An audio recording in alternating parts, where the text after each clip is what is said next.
Hello hello. Hello. नमस्कार जी। नमस्कार। जगन्नाथ जी की आवाज आ रही है आपके पास? हैं? जगन्नाथ जी से बात हो रही है क्या हमारी? नहीं सर, रॉन्ग नंबर लग गया ये। आप जगन्नाथ जी नहीं बोल रहे? नहीं नहीं नहीं। जगन्नाथ जी नंबर तो आपके सही है, आप चाहे कितने रॉन्ग नंबर बोलो। नहीं, कहाँ लगाए हो? हाँ, हमने जगन्नाथ जी के पास लगाए, जो जगन्नाथ जी व्याख्याता है बाड़ी धौलपुर सांगोर गांव में। नहीं, उमरे वाला बोल रहा हूँ मैं तो। हाँ, उमरे है तो ग्राम पंचायत है, गांव तो सांगोर ही है। नहीं, सागौर अलग है, उमरे अलग है। अच्छा, तो आप ये बताओ, उमरे से हो लेकिन आपके यहाँ श्रीमती कपूरी देवी का देहांत हुआ ना परिवार में? नहीं, मेरी कोई नॉलेज नहीं है, मैं तो बाहर ही रहता हूँ। देख लीजिए व्याख्याता साहब, बात ऐसी है, हम ज्वार जागृति में जयपुर से बात कर रहे हैं, और यदि आप इस मृत्यु भोज को अपनी तरफ से करवा रहे हैं तो आपके खिलाफ सख्त कार्रवाई होगी। ये हम आपको संदेश देना चाह रहे थे ताकि एक बार कॉल करके बता दे, नहीं तो बाद में नहीं, हमारी प्रशासनिक कार्रवाई। नहीं, हम क्यों करवाएंगे साहब? नहीं, हमारे पास ये सूचना है नहीं बिल्कुल नहीं भी। नहीं, सुनो सुनो। सूचना कुछ भी हो, सूचना गलत भी तो हो सकती है। नहीं, सूचना गलत भी हो सकती है, उसको सच और हाँ, तो झूठ वेरीफाई करना ये आपका काम है। परिवार में से हो या कोई रिलेटिव हो या वो हो, तो जब तो बात करी जाए। नहीं, आप वैसे कैसे हम क्यों करवाएंगे? सूचना के अनुसार आप श्रीमती कपूरी देवी का जो परिवार है सामंता मीणा जी का, उनके चाचा के परिवार से आप लगते हो, और इस मृत्यु भोज में ऑल ओवर जो वित्तीय मैनेजमेंट है या लीडरशिप है वो सारी जगन्नाथ जी व्याख्याता द्वारा की जा रही है। अच्छा अच्छा, ये किसने सूचना दी है? ये सूचना हमारे पास जो ये सामंता जी का फैमिली है इसी के अंदर से आ रही है।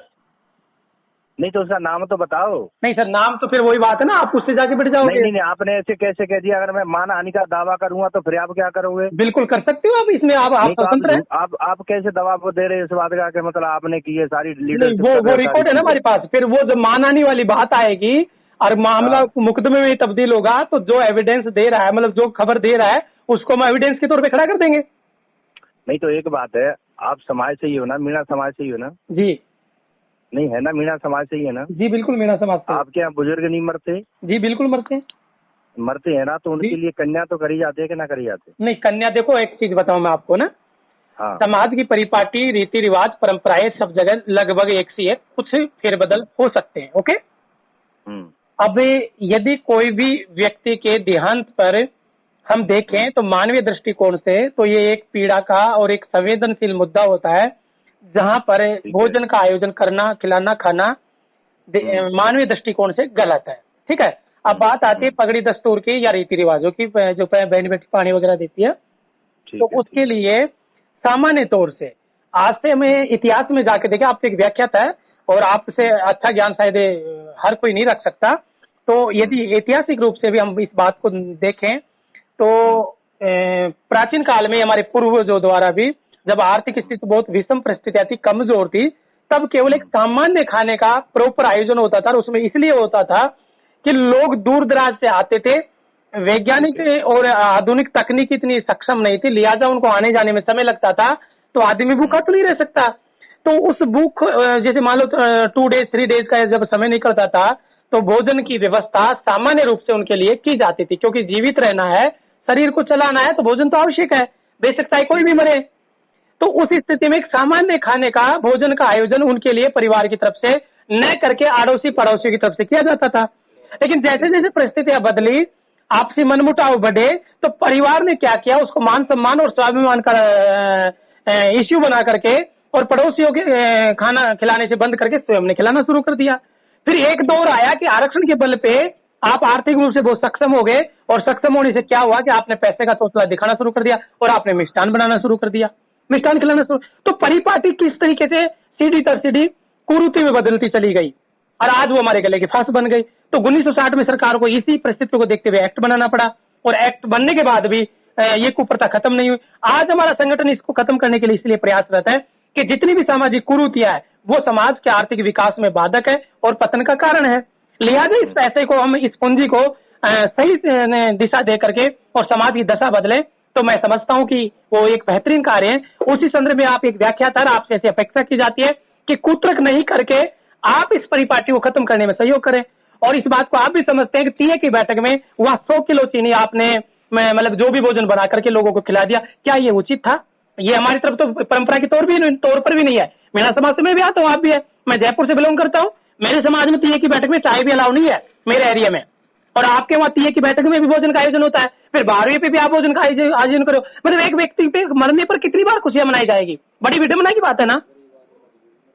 नहीं, बात आपकी ठीक है, लेकिन आपकी बात पे मैं ये बात कह रहा हूँ, जैसे आपने कहा ना कि परिवार इतने वो हो गए, एक दूसरे में ईर्ष्यालु हो गए कि पहले तो पड़ोसी खिला देता पड़ोसी को जी, लेकिन एक व्यक्ति 50 किलोमीटर दूर से आएगा तो उसके लिए कुछ भोजन तो होना चाहिए कि नहीं होना चाहिए? सर मैं यही तो कहना था, आप बात को समझे कि व्याख्या है। मैं ये कह रहा था कि आज से यदि 50 साल पीछे जाए तो वो चीज अनिवार्य थी, क्योंकि आदमी पैदल आता था, वन डे उसको आने में लगा, वन डे वहाँ हाल्ट करने में लगा, वन डे जाने में लगा, 3 डेज वो भूखा नहीं रह सकता। तो वहाँ एक व्यवस्था थी, मतलब मजबूरी थी। आज मोटरसाइकिल का, एरोप्लेन का जमाना है, आदमी 300 किलोमीटर दूर से भी ट्रेन से आएगा, 2 घंटे में पहुंच जाएगा, 2 घंटे वो 1 घंटे वहाँ हाल्ट करेगा, 2 घंटे बाद वापस चला जाएगा। कोई भी व्यक्ति किसी भी परिस्थिति में 2-3 घंटे ज्यादा नहीं रुकता, तो उसके लिए भोजन की आवश्यकता की कहाँ जरूरत पड़ती है बताइए आप? नहीं जरूरत पड़ती, खा के आता है जाके खा लेगा शाम को, कहाँ जरूरत पड़ रही है? वो बात आपकी ठीक है ना। और समाज सुधार में हम काम कर रहे हैं, हमारी भी सोच बदलो गांव बदलो टीम सुनी होगी आपने। जी जी बिल्कुल, है ना। और काफी दिनों से हम काम कर रहे हैं उसमें। जी बहुत अच्छी बात नहीं है, पर बात क्या है देखो मैं बताऊं जी, बताइए। थोड़ा सा देखो, कन्या वन्या तो करनी होती है, तो ये पर पार्टी जो चली आई है ना, अब ये तो करनी पड़ेगी साहब। नहीं देखो, नंबर एक सुनो, नंबर 2 सुनो। नंबर 2 बताओ। जैसे जो बहन बेटी है, जैसे किसी की माँ मरी है, वो बेटी भी आएगी, फिर भी तो आती है ना। तो उस हिसाब से क्या है कि हो जाता है 10-20-50 लोगों का, और इतना कोई बड़ा कार्यक्रम थोड़ी है। अच्छा, तो इतना तो चलता है ना। ठीक है सर, आपके 2 सवाल है, एक तो बाल बच्चों की कन्याओं के लिए फर्स्ट, सेकंड बहन बेटी का एक इमोशनल कार्ड खेलते हुए, ये एक भावनात्मक गेम है। इस बात को आप समझिए कि भावनात्मक रूप से आदमी को बहा करके इस तरह से इमोशनल किया जाता है कि उसको गलत सही का पता ही नहीं रहता। आप इस बात को बखूबी समझते होंगे समाज के अंदर यदि उठ बैठ करते हैं तो, कि किसी भी व्यक्ति की मृत्यु होने पर उससे संबंधित उसकी बहन या बेटी को जितना दुख होता है, शायद ही परिवार में किसी व्यक्ति को होता होगा। एक पिता के देहांत पर जितना दुख बेटी को होता है उतना बेटी को कभी नहीं होता। ये प्राकृतिक नेचुरल रूप से इमोशनल चीज है, ठीक है। तो मैं ये दावे के साथ कह सकता हूँ, हमारा बहुत लंबा तजुर्बा और अनुभव है कि किसी भी व्यक्ति की मृत्यु पर, चाहे वहां पर जेंट्स मरे हो चाहे लेडीज मरी हो, उसकी संबंधित बेटी और बहन कभी भी पानी के नाम पे जो आयोजन किया जाता है उसमें एक ग्रास से दूसरा ग्रास मुंह में नहीं देती, और जिस प्रकार से दहाड़ी मारकर दुख प्रकट करके रोते उस प्रकार से कोई नहीं रोता। तो बहन तो बेटी तो खाती नहीं है खाना, ये तो जबरदस्ती एक इमोशनल कार्ड है, उसके बहाने बना करके हम दूसरे लोगों को खिला रहे हैं। कभी नहीं खाती बहन बेटी, क्योंकि पिता के जाने पर जितना दुख बेटी को होता है, क्योंकि उसको पिता रहते हुए ये उम्मीद रहती है कि इस घर में जो भी चीज मैं हक अधिकार से मांग लूंगी तो शायद वो पूरी हो जाएगी, लेकिन जैसे ही पिता जाता है वो अपने आप को अनाथ समझती है, और जो पिता से वो चीज उम्मीद रखती है वो भाइयों से फिर उसको नहीं मिल पाती है। तो जितना दुख बेटी को होता है या बहन को होता है उतना ही दुख शायद किसी और को होता होगा। तो ये बहन बेटी के नाम पे तो एक इमोशनल कार्ड है, लेकिन आपने सामाजिक परंपराओं का हवाला दिया है तो उसकी हम कदर करते हैं, क्योंकि हम सामाजिक प्राणी हैं। उसके नाम पे हम आपसे ये कहना चाहेंगे कि राजस्थान मृत्युभोज निवारण अधिनियम 1960 जो कानून की परिभाषा है, उसके मुताबिक आप एक भी व्यक्ति को मृत्युभोज, नुक्ता, मोसर, सल्लम के नाम पे भोजन नहीं करा सकते, लेकिन सभी जगह कानून के अनुसार जीवन नहीं चल सकता। हमारी आदिवासी पद्धति में सामाजिकता सर्वोपरि है, लिहाजा हम भी उसको तवज्जो देते हैं, और हमारा ये मानना है कि बहन बेटी, पंच पटेल, रिश्तेदार, ये सब मिलाकर के ज्यादा से ज्यादा किसी भी फैमिली में 100 से ज्यादा नहीं बनते। काउंट के हिसाब से हम बात करें तो 100 व्यक्तियों के लिए साधारण खाने का आयोजन हम कर सकते हैं, जिसके अंदर पूरी सब्जी हो गई या दाल बाटी हो गई, इस तरह का खाना बना के खिला सकते हैं। रही बात परंपराओं के निर्वहन की, पानी दस्तूर है, पगड़ी दस्तूर है, ये उसी में हो जाएगा। कहाँ पर समस्या आ रही है बताइए? ये तो कहीं नहीं नियत है ना कि हम चीनी के लड्डू बनाएं या कोई अन्य पकवान बनाएं, ये तो कहीं भी नहीं है। देखो साहब मैं बताऊं, इसमें ज्यादा खाना नहीं है किसी का, 50-60 आदमियों का है, प्लस खीर है, पूरी है और एक सब्जी, और कुछ भी नहीं है, ना तो कोई पूरी है ना कोई लड्डू है। जी जी, वेरी गुड। रही पगड़ी की बात, हमारे यहाँ 50 रुपए से ऊपर, चाहे खास कोई भी नजदीकी हो चाहे बहुत दूर का रिश्तेदार हो, 50 रुपए से ज्यादा नहीं है, 5 रुपए का नियम बना हुआ है। पगड़ी रस्म बिल्कुल 0 है हमारे यहाँ। बिल्कुल किसी प्रकार की, इस प्रकार की कोई नौबत आएगी भी नहीं। सर जब पगड़ी रस्म का मतलब आर्थिक रूप से नहीं है, पगड़ी रस्म का मतलब होता है कि समाज में उस परिवार में जो व्यक्ति चला गया है उसका जो दायित्व था, उसका दायित्व का निर्वहन अब आने वाले समय में उसके उत्तराधिकारी द्वारा किया जाएगा। ये एक जिम्मेदारी दी जाती है, वो एक जिम्मेदारी होती है, न कि उसमें कोई आर्थिक लॉस होता है। अर्थात वो पहले के जमाने में था जहाँ पर थड़े के थड़े में लाखों रुपए का रिश्तेदारों का पतन हो जाया करता था। अब केवल वो 101 रुपए का, जिसको सामाजिक रूप से बहुत मजबूती से सब जगह निभाया जाता है, तो वो तो कोई बुराई है ही नहीं। हमने केवल एक दस्तूर की बात करी थी। दस्तूर का मतलब ये होता है कि भाई 5 पटेल आएंगे, अर्थात 5 का मतलब होता है कि मुखिया पटेल गांव के आएंगे और वो बैठ करके उस व्यक्ति की जो जिम्मेदारियों का निर्वहन किया जाता था वो आने वाले समय में उसके उत्तराधिकारी द्वारा उनका निर्वहन किया जाएगा। वो उसके एक जिम्मेदारी का उसको एहसास कराते थे, उसकी एक पद्धति है, एक सिस्टम है, एक व्यवस्था है जिसको फॉलो किया जाता है, तो वो तो बुराई के रूप में है ही नहीं। ठीक है ना सर, तो उसका तो जिक्र करने की जरूरत नहीं है। सवाल बुराई के रूप में केवल मृत्यु बोध के नाम पे जो भोजन का आयोजन करके खाया खिलाया जाता है उसकी बात थी, तो वो नहीं हुए। अब आपने बताया कि भाई खीर रहेगी, पूड़ी रहेगी, सब्जी, तो ये भी एक सामान्य सी बात है, कोई विशेष बात नहीं है। लेकिन ये 100-200 आदमियों से 500-1000 में तब्दील नहीं होनी चाहिए, ये हमारा आपसे आग्रह है। नहीं बिल्कुल नहीं होंगे सर, है ना। देखिए अब आप एक बात बताओ, आप एक व्याख्याता है, बहुत अच्छे लोगों को, बच्चों को एक कहते हैं ना देश के भविष्य का निर्माण करते हैं, लेकिन जिस तरह से फर्स्ट कॉल आपसे बात हुई, हम रूबरू हुए, जहां आपने अपने आप को छिपाने की कोशिश करी, सुबह से मेरे पर्सनल कॉल से जो हमारे ऑफिशियल नंबर है उनको उठा नहीं रहे थे, क्योंकि वीडियो द्वारा आपको सूचना मिल गई थी कि इस नंबर से मैसेज आया है, ये लेटर जारी हुआ है, और वहां से आपने प्रोफाइल से शायद हमारी इन्फॉर्मेशन चेक कर ली और हमारे ऑफिशियल नंबर आप रिसीव नहीं कर रहे थे। इन सब से ये प्रतीत होता है, शंका के दायरे में आता है कि कहीं न कहीं आप इस परंपरा का निर्वहन करने के लिए विवश है, बाध्य या मन मस्तिष्क से आप इस चीज के लिए तैयार थे कि नहीं हमें तो करना ही है और आप बचना चाह रहे थे, लेकिन आप अब मेरी सुनिए जी सुनाइए सर। मेरे क्या है कि किसी रिलेटिव के कुछ झगड़ा हो गया है कब से 10 दिन पहले। जी सर। तो मैं आज कम से कम यहाँ से करौली गया हूँ, मोटरसाइकिल से करौली से वापस आया हूँ। जी सर। ठीक है, तो मुझे ये कुछ तो पता नहीं चला है और अभी थोड़ी देर पहले आके घर पहुँचा हूँ। जी सर। है ना जी। तो मुझे तो यूँ पता नहीं चला है, क्योंकि तुम जानते हो कम से कम 2 घंटे 2.5 घंटे तो उधर से लगते हैं, 2.5 घंटे उधर से लगते हैं करौली के। स्वाभाविक बात, वो भी पर्सनल बाइक से जाता है व्यक्ति, तो फिर ये है कि नहीं पता चलता है उसमें। बिल्कुल। है ना। तो अब मैं बैठा हूँ, जैसे आपका कॉल आया मैंने तुरंत उठाया। जी बिल्कुल। है ऐसी कोई बात नहीं, लेकिन बात ये थी ना कि देखो थोड़ा सा एटीट्यूड नंबर कहने की कोशिश करी ना। बात आपकी ठीक है, लेकिन वो थोड़ी सी डीलिंग आई ना कि साहब आप ही डील कर रहे हो। अच्छा। तो ये देखो गलत है।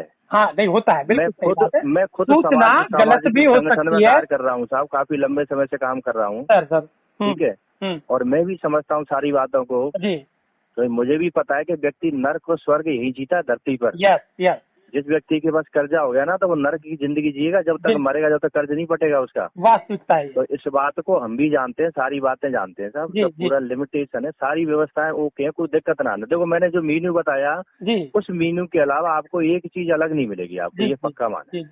चलो ठीक है जगन्नाथ सर जी, आपका हमें आपके विचार सुन करके, आपकी परिस्थिति देख करके बिल्कुल स्वाभाविक ये वास्तविकताओं से ओतप्रोत बात है, इस बात पे हम बिलीव भी कर रहे हैं, विश्वास कर रहे हैं। और देखो सूचनाओं के आधार पे सूचनाएं हमेशा सच भी नहीं होती, हो सकता है झूठी भी हो, लेकिन धरातल पे उनको झूठी साबित करना या सच में तब्दील करना वो हमारे हाथ में है, पहली बात। दूसरी बात, आपसे बात करके बहुत अच्छा लगा, तो आपसे हमारा ये निवेदन रहेगा और ये आशा और अपेक्षा भी रहेगी कि आप एक व्याख्याता है, लिहाजा उसी बुद्धिमत्ता का परिचय देते हुए आप इस मिशन में हमारा सहयोग करें और हमारी तरफ से जो भी बातचीत कही है या आक्षेप जो लगाए गए वो केवल सूचना के आधार पे, उनको आप अन्यथा नहीं लें और इस मुहिम में, इस मानवता की जगत की भलाई के जो मिशन है उसमें आप सहयोग करें। और इस प्रकरण में आपको हमारी तरफ से जिम्मेदारी देते हुए आग्रह करेंगे कि जैसा आप कह रहे हैं वैसे ही इसका निर्वहन करें और रीति रिवाजों को संपादित करते हुए एक अच्छा संदेश उस परिवार से, समाज और रिश्तेदार को दें। नहीं बिल्कुल साहब, बिल्कुल आप जो कह रहे हैं ना उसी हिसाब से देखो हम भी काफी एक्टिव आदमी समझाते हैं सारी बातें हैं, और बिल्कुल इसके अलावा कुछ होगा नहीं, आप पक्का समझिए मैंने जो कहा है वो। जी।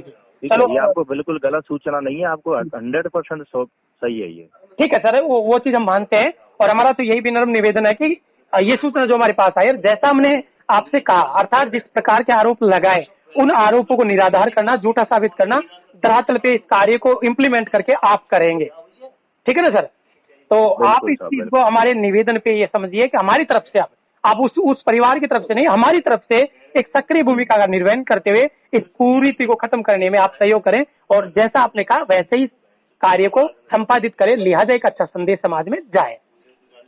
बिल्कुल सर, बिल्कुल। ठीक है साहब। और सर एक मिनट मेरी भी सुना है, एक मिनट। जी सर, बिल्कुल। जिस संगठन में हम काम कर रहे हैं ना सर, सोच बदलो गांव बदलो टीम से है जी, मैं वाकिफ हूँ उससे। हमारे क्या है कि जो कोऑर्डिनेटर है वो सत्यपाल जी हैं, डॉक्टर सत्यपाल जी। मैं जानता हूँ सत्यपाल जी सर के बारे में, जो मेरे क्लासमेट रहे हैं। क्योंकि हमारा क्या है कि फ्री ऑफ कॉस्ट वो कोचिंग चलती है। जी जी, मालूम है। हम केवल रजिस्ट्रेशन का 500 रुपए लेते हैं, बाद बाकी बढ़िया शिक्षक प्रोवाइड कराते हैं उनको, इन्विजिलेटर बढ़िया अच्छे कराते हैं, जो ट्यूटर होते हैं जी। तो ऐसी कोई बात नहीं है, हम समाज के लिए पूरी तरह से तन मन से काम कर रहे हैं जी, है ना। तो ऐसा कुछ नहीं हो। नहीं सर, मैं सत्यपाल जी के कार्यकलापों से बहुत अच्छी तरह से नजदीक रूप से सोशल मीडिया से भी और धरातल से भी मेरे पास जो इनपुट रहती है उसके अकॉर्डिंग वाकिफ है, और इस बात का हमें गर्व भी करते हैं और सम्मान भी करते हैं कि उन्होंने एक रास्ता दिखाया और एक संदेश दिया समाज को। वहां से पूरे समाज में, पूरे क्षेत्र में, इवन हमारी तरफ भी इस चीज का प्रसार है, और उसी के बाद में लाइब्रेरी का जगह जगह गाँव में कॉन्सेप्ट निकल के आया है। उससे पहले कोई नहीं सोचता था, तो ये सतपाल सर की देन है, उन्हीं की विचारधारा की देन। ठीक है सर, वो हमें मालूम है, लेकिन आपसे भी एक व्याख्या है तो अच्छी बात करके अच्छा लगा, और यही आशा अपेक्षा है कि हम जैसे लोगों का आप मार्गदर्शन करें, न कि बाधक बने, बस ये अपेक्षा। नहीं बिल्कुल सर, आपका पूरी तरह से सहयोग करें। जी, ओके सर, थैंक यू। ठीक है सर, ओके सर।